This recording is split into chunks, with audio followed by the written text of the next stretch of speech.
आज हम जिस टॉपिक के बारे में अध्ययन करेंगे वो है केंद्रीय प्रवृत्ति के मापक, यानी कि मेजर्स ऑफ सेंट्रल टेंडेंसी। तो सेंट्रल टेंडेंसी क्या होती है? जब भी हम देखते हैं पूरे समष्टि में किसी चर के बारे में अगर अध्ययन करें, उससे प्राप्तांक प्राप्त करें, तो प्राप्तांक अधिक जो वो एकत्रित होते हैं वो मध्य में अधिक एकत्रित होते हैं और उसके दूर दूर कम प्राप्तांक हमें प्राप्त होते हैं।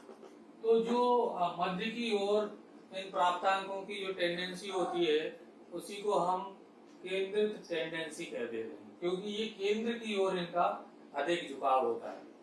और जब भी हम किसी प्राप्तांकों को किसी समूह के बारे में प्राप्त करके उसके बारे में अध्ययन करते हैं, तो आवृत्ति वितरण के रूप में अगर हम उनको व्यवस्थित कर लें तो उनका अनुमान लगाना, समूह के बारे में, समूह की योग्यता के बारे में अनुमान लगाना, अर्थ निकालना सरल हो जाता है। लेकिन एक किसी सामान्य व्यक्ति के लिए समूहों का अवलोकन करने के बाद उनका अर्थ निकालना इतना आसान नहीं होता है, वो कठिन होता है। तो उसको अगर पूरे समूह की प्राप्तांकों को अगर किसी एक प्राप्तांक के रूप में प्रदर्शित कर दिया जाए तो उस समूह की योग्यता को समझना उस व्यक्ति के लिए आसान हो जाएगा। तो इस सामान्य प्रक्रिया में जो अर्थ निकालने की जो प्रक्रिया है सामान्य रूप से, उसी को हम सेंट्रल टेंडेंसी कह देते हैं। और ये जो सेंट्रल टेंडेंसी के जो मापक हैं, ये हम 3 मापक होते हैं हमारे पास। पहला होता है मीन।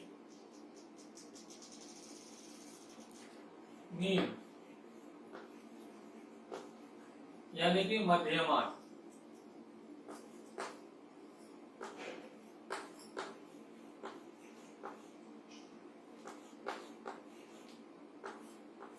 दूसरा मीडियन,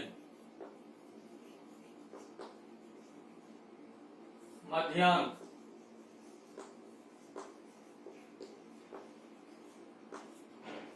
और तीसरा मोड, बहुलांक।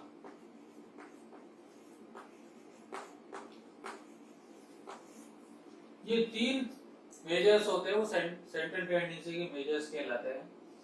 इनके द्वारा समूह के किसी प्रतिनिधित्व अंक को प्राप्त कर लेते हैं और उसके माध्यम से समूह की योग्यता के बारे में पता लगाया जा सकता है। तो सबसे पहले हम मीन के बारे में गणना करना सीखेंगे कि ये मीन क्या होता है। मध्यमान।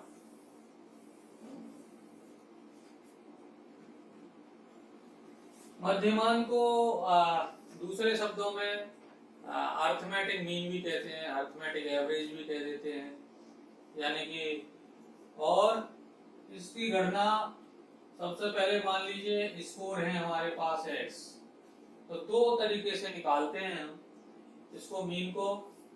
पहले कोई खंडित श्रेणी में हो, यानी कि वर्गीकृत नहीं हो, उनके द्वारा हम मीन की गणना कैसे करेंगे। तो मान लीजिए खंडित श्रेणी के रूप में है x बराबर है, कोई मान है x1, x2, x3 and so on xn। तो यहाँ पर जो प्राप्तांकों का नंबर है n equal to total number of observation, total number of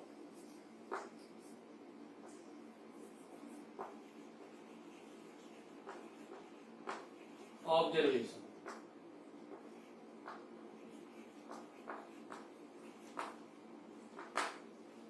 total number of observation यहाँ पर n है, जो है यहाँ पर स्कोर्स हमारे पास n है, n1, 1, 2, 3 and so on n। तो यहाँ पर मीन जो है निकालेंगे इसको मीन को हम एक्स बार से डिनोट करते हैं, एक्स बार से। एक्स बार इक्वल टू होता है सिग्मा एक्स अपॉन एन, या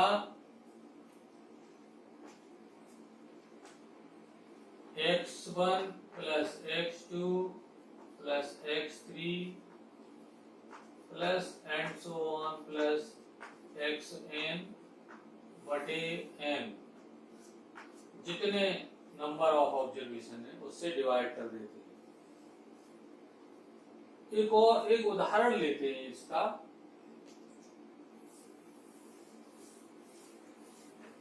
मध्यमान का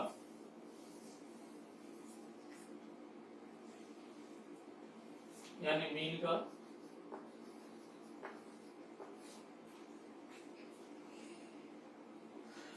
मान लीजिए हमारे पास x है 2, 3, 5, 8, 10 एंड 12।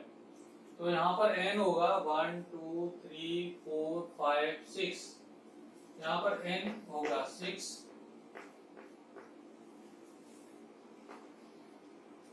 और सिग्मा x होगा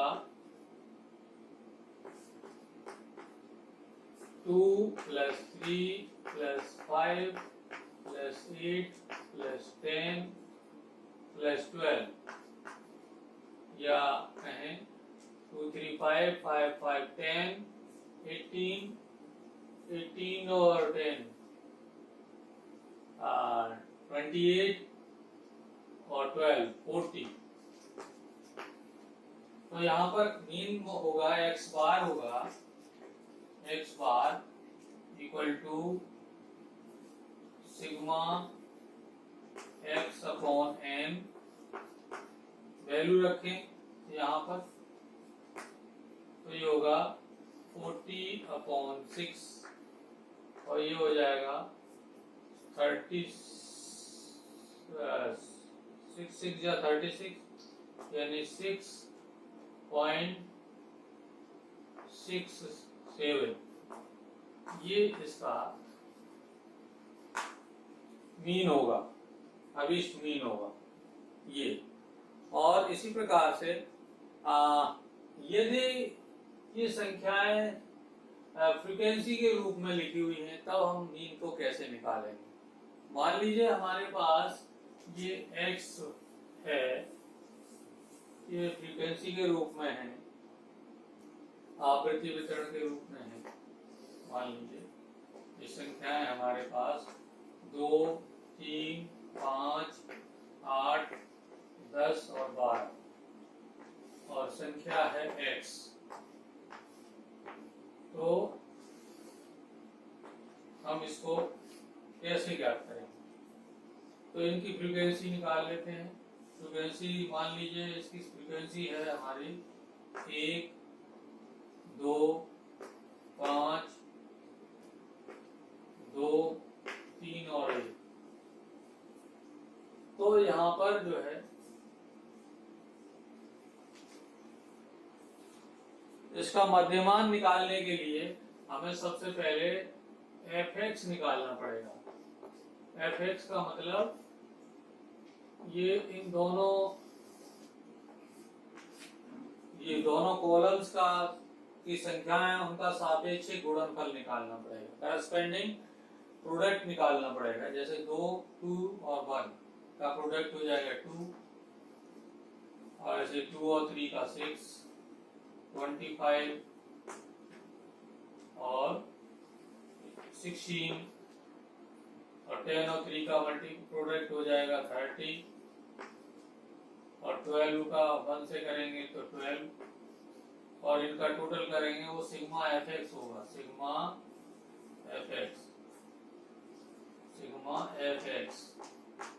इक्वल टू होगा, ठीक है, 2 और 2 और 6 8, 8 और 5 13, 13 और 6 19, 19 और 2 21, कैरी 2, 1 और 3 4 और 2 21। तो यहाँ कैरी 2 है, तो यहाँ 91 हो जाएगा। तो सिग्मा यानी कि मीन होगा एक्स बार इक्वल टू होगा sigma F X upon N. Value रखते हैं यहाँ पर। एन जो होगा यहाँ जो फ्रीक्वेंसी है, जितनी फ्रीक्वेंसी का टोटल होगा वही एन होगा। यहाँ पर एन होगा देखिए 1 और 2, 3 और 5, 8 और 2, 10 और 3, 13 और 14। n इक्वल टू 14 होगा और sigma F x 91 divided by 14। और इसकी सरल करेंगे इसको तो ये निकल के आएगा। तो ये हो जाएगा 84, 14 4 84, यहाँ बचेगी 7 और पॉइंट हो जाएगा 5, 6.5। ये आंसर है। अब ग्रुप डी डेटा से हम मीन की गणना कैसे करेंगे वो हम देखते हैं। ये तो अनग्रुप्ड डेटा से था mean, mean from ungrouped data.